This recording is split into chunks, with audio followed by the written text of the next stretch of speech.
Welcome to Sheffield Hopcast, and welcome to our first ever virtual Hopcast. I think this is the first time that we've recorded without us all kind of being together in person. You may be listening to the podcast of this. You might be watching the video of this because both are available. It's the first time that we've been all together available in video format. We're going to have a beer together and we're just going to have a bit of a chat about kind of what the heck's going on at the moment. Introductions first. I'm James. Adam is here. Hello. Oh, you're right. Laura. Hi. And Sean. Hello, everybody. There we go. Sean sounding very husky there. We normally start by doing beer of the month, but I think we should begin by going around introducing our beer and cracking it open, and then we can chat about other beers and stuff. The theme this month to the beer selections that we've come up with, it's very loose because we only agreed it last night. The theme is lockdown, and we've left that completely open to interpretation. So let's see what we've come up with. Laura. Oh, so just making Jim pass me my beer. So I've got one that we bought on Monday, just as everything was announced, from Pressure Drop on their online shop. I thought it was quite appropriate because it's called Welcome to the Internet.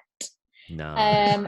And Brilliant. it's got a cute. Found it very appropriate for me on many levels this week, and it's got a cute little corgi on it.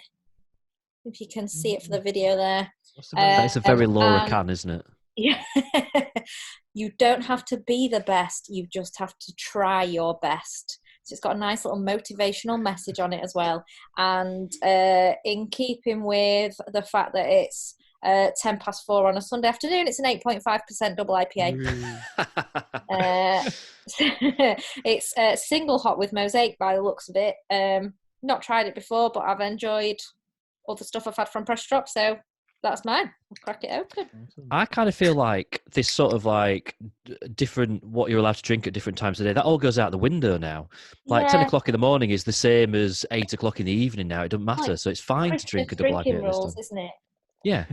That's at the moment we're just living permanently those 3 days between Christmas and New Year. That's what's happening at the moment.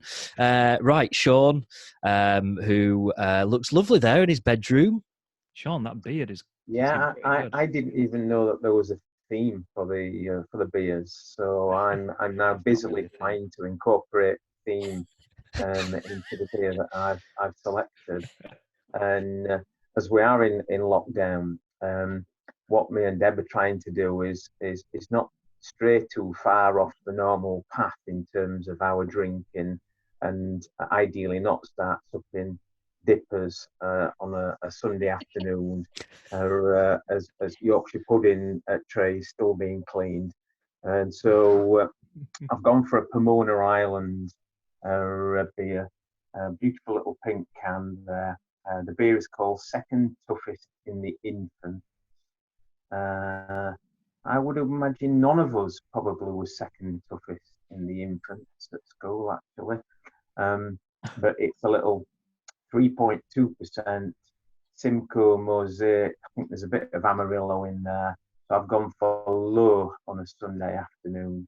And 3.2% means I don't feel too guilty drinking something before 6 p.m, which is our golden rule. Try and not sup anything before 6.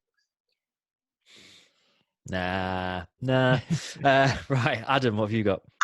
I've gone for Deliverance. Oh, dippers, yeah. Is again quite strong. 7% Sabro dipper from Aberdale. I've had one of these now, but I bought myself a second one especially for this, and it's very good. Unless you don't like Sabro, which is one of the new Sriracha Ace hops, isn't it? I think a lot of people are a bit on the fence with it. But yeah, I'm looking forward to cracking this one open at 4:15.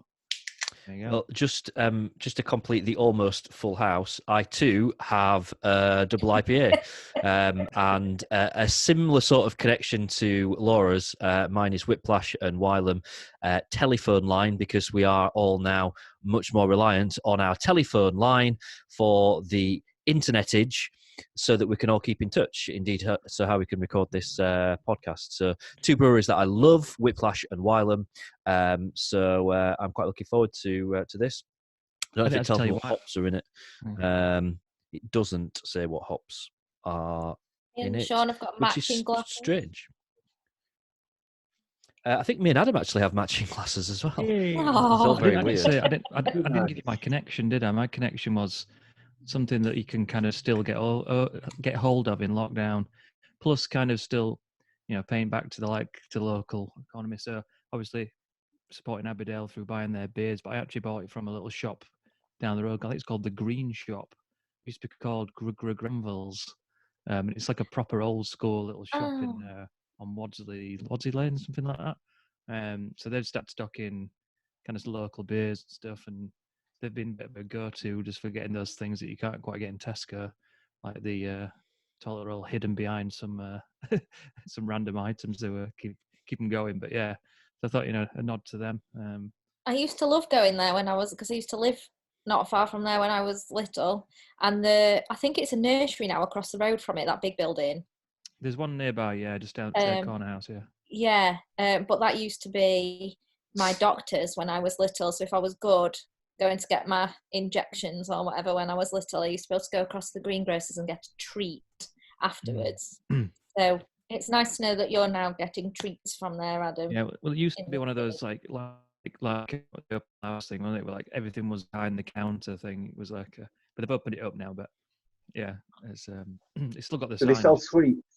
Adam, Yeah, do they sell sweets in there? Well, it's kind of become kind of green, kind of sort of eco-y kind of shops now. But before it was like everything's behind the counter. The soup, the not pick and mix. What is it called? The boiled sweets in jars where you buy a quarter of it and all that lot. So no sweets then nowadays. Sorry. No sweets at all then nowadays. I I didn't know see any sweets, but I eco-friendly. was trying to be in and out, not to hang around too long, because it was during the lockdown period. So. All right.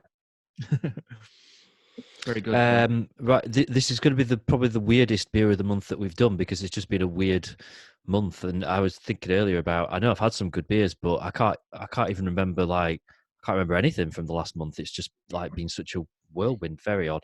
All right, let's go around the same order then. So Laura. Okay, so I've no idea how long ago it was. Week and a half, 2 weeks. During Sheffield Beer Week, I was over in Liverpool for SEBA's BeerX conference for a couple of days. And while I was there, I went to Love Lane Brewing, which is absolutely beautiful building. I think it used to be one of the kind of big old breweries for Liverpool were in there. But yeah, now it's got kind of a Love Lane making much more modern styles and things. The head brewer there is called Jack. He used to work for Atom. Absolutely lovely guy. So I went to have a beer with him. They've just made a New England IPA called Baltic Haze. It was 6%. That's what I'm picking as my beer of the month, which is unusual for me because I'm not usually the biggest New England IPA fan. I can find them a little bit too heavy. But this one was just really, really drinkable. Really just soft and juicy and everything that you'd kind of want from a New England IPA. Mosaic, Citra, Simcoe hops. Really, really good. Very much enjoyed it. Sounds nice. Right, Sean. I hadn't put a little bit like you said at the start, James, that the last few weeks have all gone slightly crazy. And so thinking about beer of the month means I'm just going to go to last night, just to simplify things. And yesterday afternoon, me and Deborah had a little tootle in our garage. We moved into this property about a year ago, and our garage has still got some boxes in there with old books and knickknacks in there that we've not really got round to opening. So we went in there looking for Scrabble, which I'm going to be playing against Deborah as we finish this in about 40 minutes time. And in one box, I found something wrapped in newspaper, and it turned out to be a an old glass, a Norman Hunter Barnsley, Super Barnsley pint glass. And I was very excited to find it. And so yesterday evening, my first beer of the night was a Red Willow Effortless, which again is 3.7% New Zealand hopped, absolutely fantastic flavour. But I had that in my Norman Hunter Super Barnsley pint glass from about 1987-ish.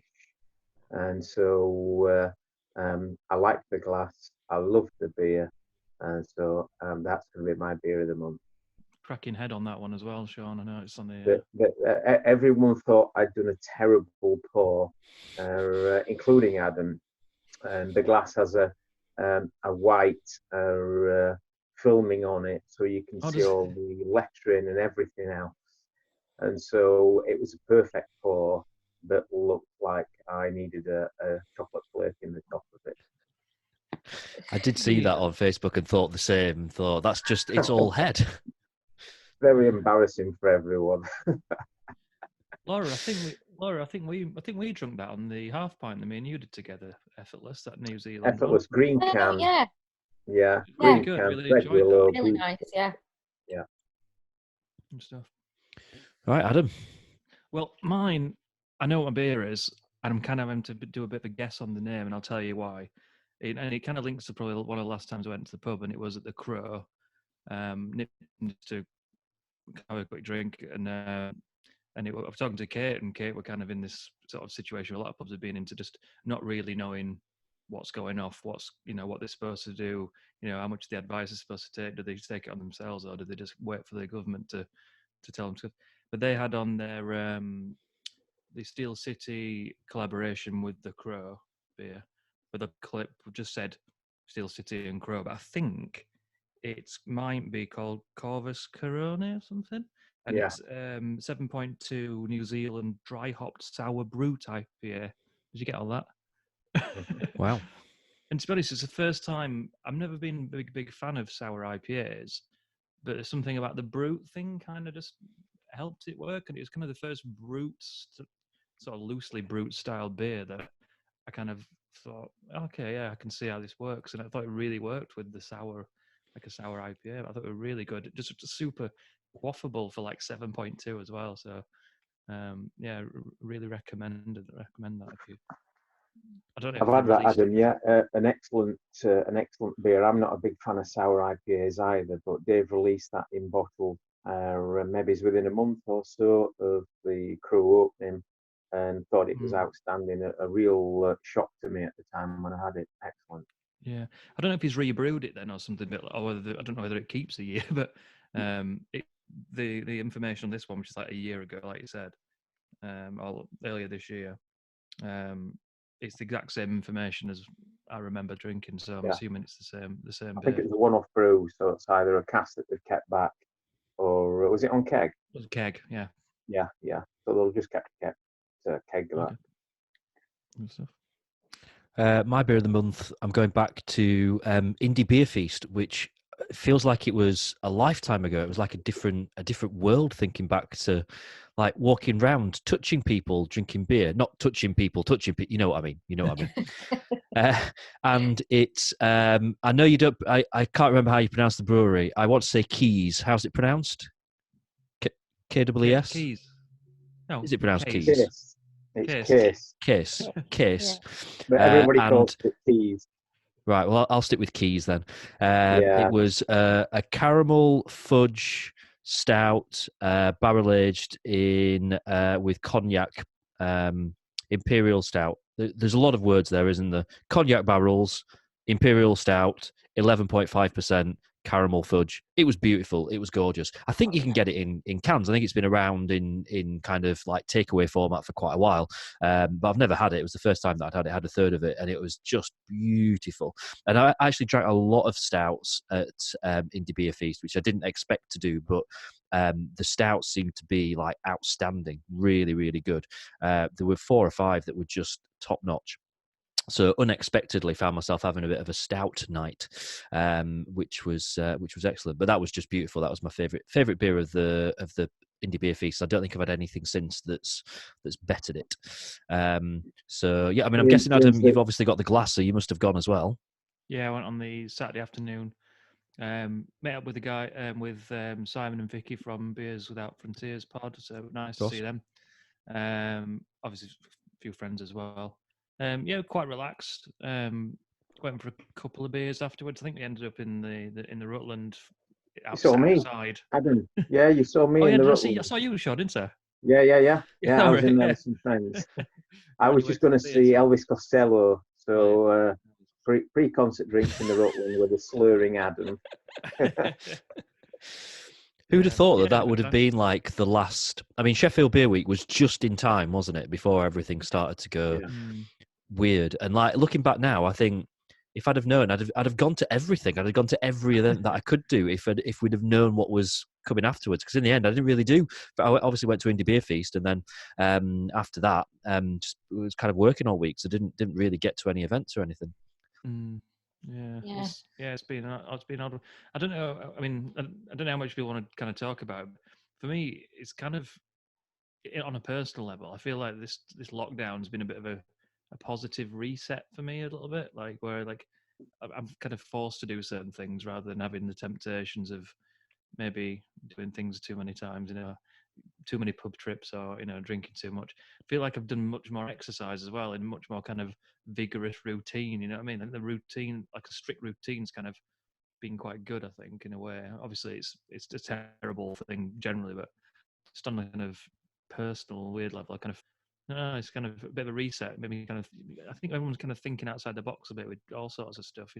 Doing stuff like this, and it's brought a lot of people together in really weird ways, hasn't it? And people are having these virtual pub trips, and also it's kind of weird. And you think, what's going to happen afterwards? Are people still going to do that? Are people going to meet up with mates that they never see and just do it like this? I mean, obviously, people are going to flood back into pubs rather than sitting in front of TV watching Coronation Street. Adam, it's a very good point. We're at 2:00 this afternoon. I've just taken part in the Waff Tap virtual pub quiz. I didn't win anything, but under normal circumstances, would not have participated in an online quiz. So I think it's making people more creative, more mindful, more disciplined.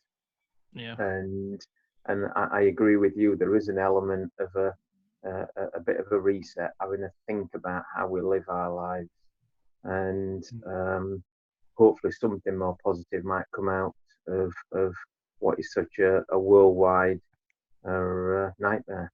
Yeah, I mean, the other thing is like we've talked about, the smaller, well, for maybe a few days, the people didn't really know where they were in terms of, the advice from the government in terms of shutting, not being covered by, insurance if they choose to shut down themselves and stuff.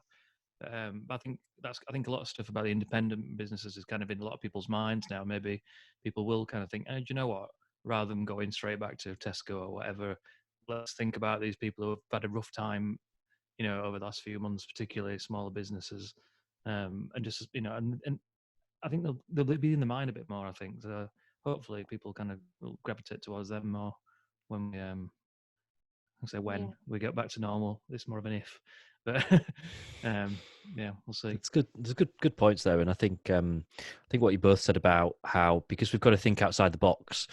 And it means that we're doing things a bit differently, and in a lot of ways there are some great positives for that. So I had a virtual night out last night where I 3 different video calls with 3 different groups of friends and had a couple of beers with each. But I think when you're on a night out, there's stuff that distracts you, isn't there? And there's all kinds of other stuff that's going on. On something like that, you're actually listening to what each other's saying, and you're taking more notice of each other than you do when you're in person or in a big group on a night out or something like that. It kind of it felt more personal, and like it kind of meant a bit more, because we really were taking notice of what each other were saying, and you haven't got people going off and having their own conversation in the corner and stuff like that. So yeah, it kind of felt almost like it was just something a little bit more special, and I think that we'll all probably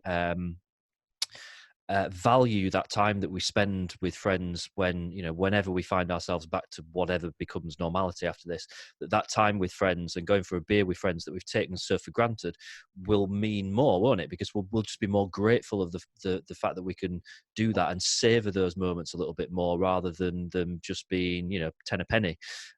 So I think there's loads of kind of little positives that we can take from something that's obviously is horrendous. Sean, you're the obvious person to kind of ask about this because you're there every day selling beer to the public, and I know certainly the last week or so has been quite topsy-turvy for you. So what's it kind of been like from a Beer Central point of view? Yeah, we had a phenomenal week up to a week ago yesterday, the Saturday. And so business-wise, that was truly outstanding as a week. The pubs are closed, and so for us as a little beer shop, it went back to almost Christmas levels of business. And Christmas levels of business in our shop do get sort of quite exaggeratedly busy. But actually, as it happened, being so busy on the final Saturday scared us a little bit. And whilst it was all welcome that we've got good business in the till and everything else, it made a decision for us in that we felt that we were serving and serving with a smile, of course, but serving too many people in what is an incredibly busy market. And so we took the decision just under a week ago, last Monday, to close 2 p.m. We closed on Monday afternoon, and all on the grounds of safety. I'm perhaps the reckless one of our little team in terms of I'm keen to get the business and carry on. But we had a nice team chat last Monday and listened to what everyone thought. And in the end, we went for a safety first policy. We closed before Boris and the government put in place the additional security measures. The additional social distancing measures, and so we closed on Monday, and that was that. And so we've not been back into the market since. The market closed on Saturday at 4 o'clock to the general public. So I might pop back in this week because our year end in all of this is coming up as well. But we took the decision to close as a team because we didn't want to risk things for our customers and for ourselves. It's true. I mean, it's social distancing. In obviously, it is a small shop, isn't it? So social distancing kind of means there's probably only one person in. If there's a second person in, they've got to be within 2 meters. The shop is 3 meters by 3 meters, and it doesn't have a front door, of course, and so operating a one in, one out policy is impossible. If someone's outside the shop, they're in the market, they're amongst other people as well. And so we felt that it was a particularly awkward place to maintain 2 meter levels. And even in our warehouse area, which is busy with lots of market staff and traders in there, 2 meters was also difficult there as well. And so we decided that we should take ownership of things ourselves at the time and put the sales to one side and close. So there's no revenue there, but at the same time, we know that we're doing the right thing in terms of customer safety and staff safety, and we feel much more comfortable doing it that way. Yeah, cool. It obviously it feels like everything's changed from a beer point of view, and it has, because going to the pub for a pint is just not a thing at the moment. And for I think for most of us now that getting hold of beer is a delivery thing now, isn't it? Like, obviously supermarkets are still a thing. I don't know how it kind of works, but I believe that there's like offline stores and stuff are still allowed to open, but I can't think of any that are, but I've not really kind of looked around. So I got a delivery of a few beers yesterday from Craft and Berry, which is a fairly new place that's opened on Eccleston Vauxhall Road. They've very quickly adjusted to doing deliveries. I know 2/3 have started doing deliveries. There's loads of places that have quite quickly sort of adjusted to doing that. Laura, Abbeydale have started doing deliveries quite quickly. Yeah, we always did like courier delivery and collection from the brewery, but we've stopped the collection for now, just to kind of stop any additional people obviously coming into the environment, but have started doing delivery around Sheffield. So yeah, that's been a big shift for us as well over the last week. That's just been a big change, and trying to make sure that people aren't going too thirsty. But yeah, I think I'm definitely missing the pub. But I mean, me and Jim were in a good state to get through any kind of lockdown for a very long time with the amount of beer that we have in our house. So that's one thing for me that's been quite nice is we had a big bottle of Crooked Stave the other night that we don't really get much chance to drink in the house because we do go out quite a lot, which is great. But then when we're in, we're a bit more mindful of having days off drinking and that kind of thing. So it's been quite exciting in a way to break into the stash a little bit.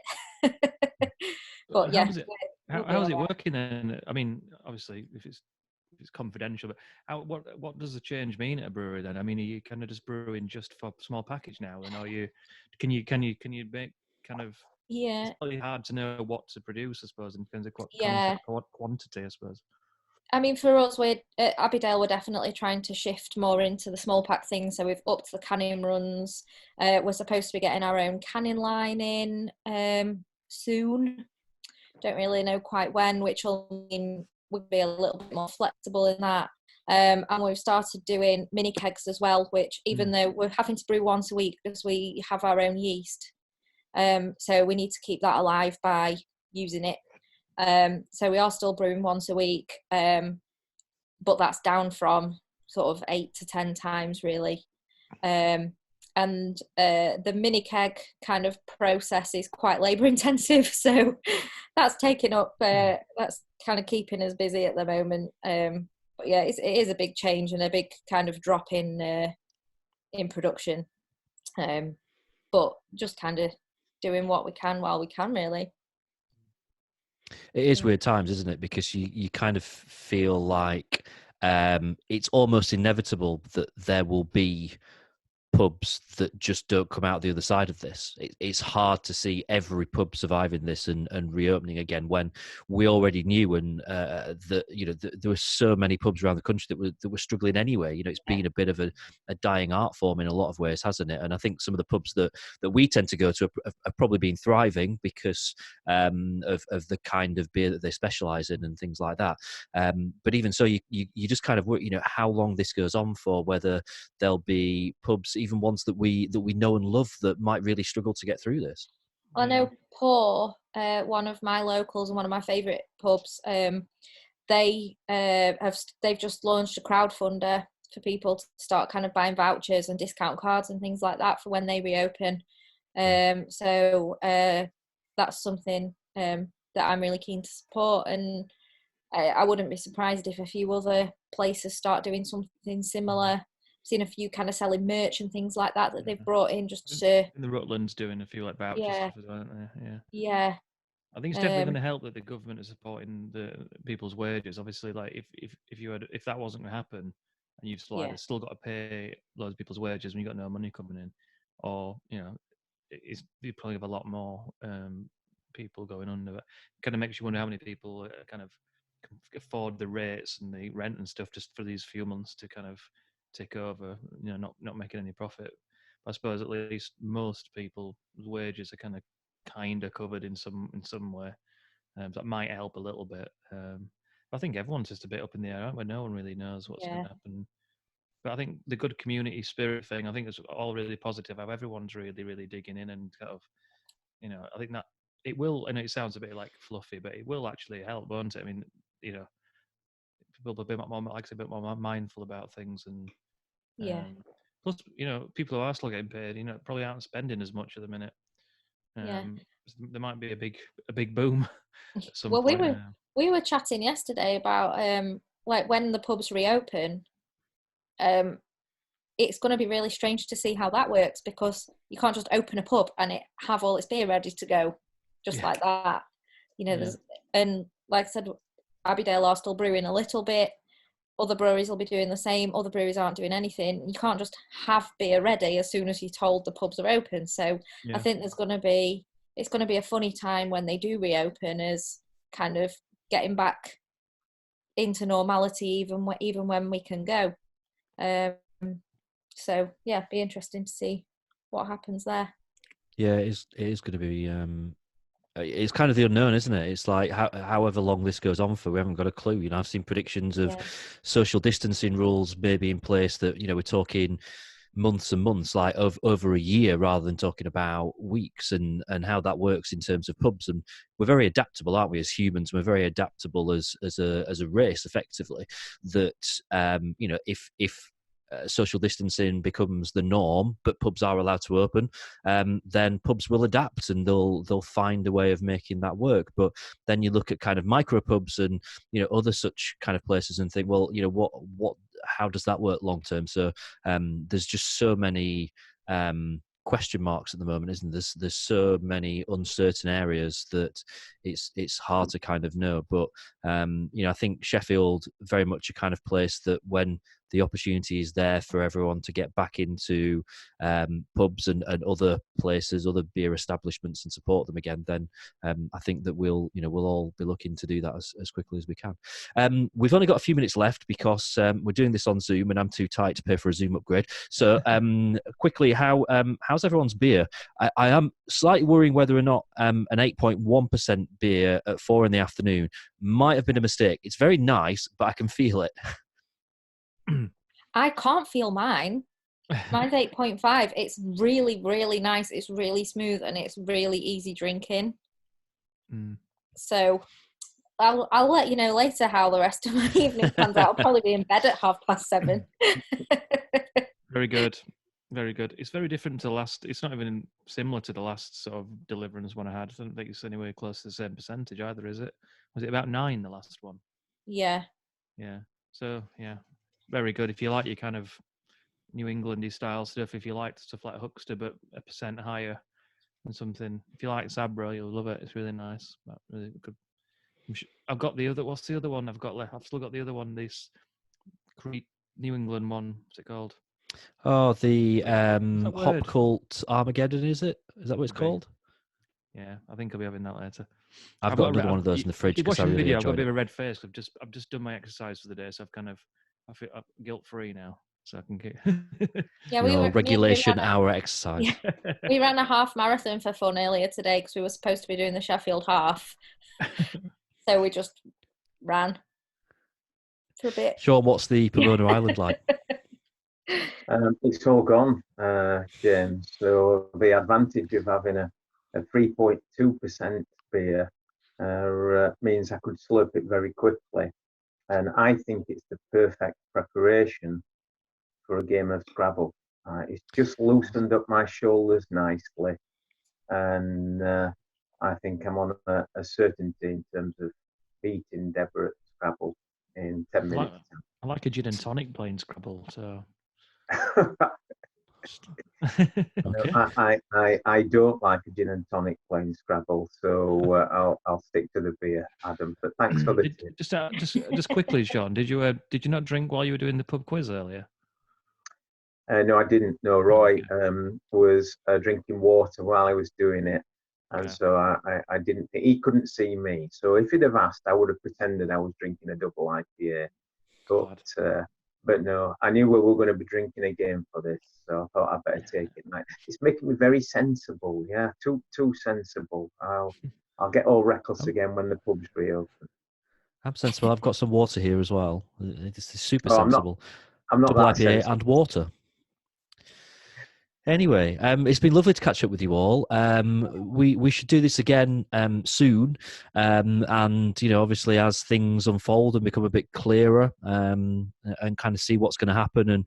And I think between us, we'll probably get the chance to chat to a few people that run some kind of local pubs and stuff, and get a real flavour for what the situation is. So we'll catch up soon. How does this work, James? Can people rewatch this over the next week or two? And Yeah, should be able to. Yeah, I've not really figured that out yet, but we'll probably stick it on Facebook and maybe on YouTube as well. So yeah, there'll be a chance for people to do that. And obviously, being a shorter episode, we could do a few more regular ones. I don't think any of us have kind of got a particularly hectic social calendar for the next few weeks, have we? So,